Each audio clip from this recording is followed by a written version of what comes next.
Salut à tous, c'est encore moi, Patrick Duval.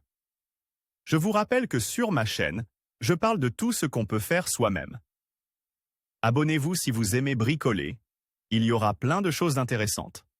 Et maintenant, passons directement au sujet de cette vidéo. Nous allons donc fabriquer un petit aérogénérateur. Il peut être fabriqué à la maison. 90% des pièces sont constituées de tuyaux et de raccords en plastique, de sorte qu'il est facile de le démonter pour le transporter et de le remonter. Commençons. Fabrication des lames.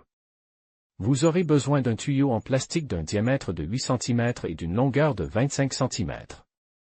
Coupez-le dans le sens de la longueur en 3 parties égales. Coupez chaque partie en billets dans le sens de la longueur et découpez une lame dans les parties ainsi obtenues, comme indique sur l'image. Pour la base de l'hélice, prenez une plaque ronde quelconque d'un diamètre de 6 cm. Faites Y3 trous équidistants et fixez les pales à la plaque à l'aide de petits boulons et d'écrous.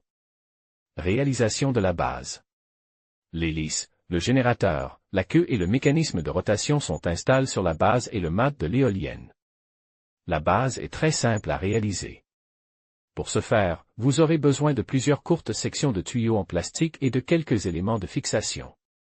4 branches étroites et son connect, comme sur la figure. Fabrication de la queue. Une queue est nécessaire au bon fonctionnement d'une éolienne. À quoi sert-elle? La queue est nécessaire pour la rotation automatique de l'axe de l'hélice lorsque la direction du vent change. Pour la fabriquer, il faut découper une plaque en acier galvanise, faire une fente dans le tuyau en plastique, y insérer la plaque. Et fixer le tout à l'aide d'un boulon. Boîtier avec générateur. Fil électrique, boîtier de poignée en plastique, T en plastique, 2 roulements, moteur à courant continu de 3V, générateur. Insérez le générateur dans le T. Fixez les roulements à l'axe commun. Une section du boîtier de la poignée peut être utilisée comme axe. Un roulement doit être fixe au T. La mini-éolienne est prête. Placez l'éolienne devant le ventilateur. Reliez la jauge d'épaisseur au fil de la sortie.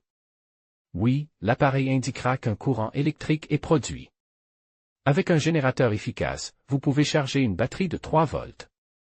En outre, vous pouvez fabriquer de la même manière un générateur éolien plus grand, qui peut être utilisé pour charger un téléphone portable.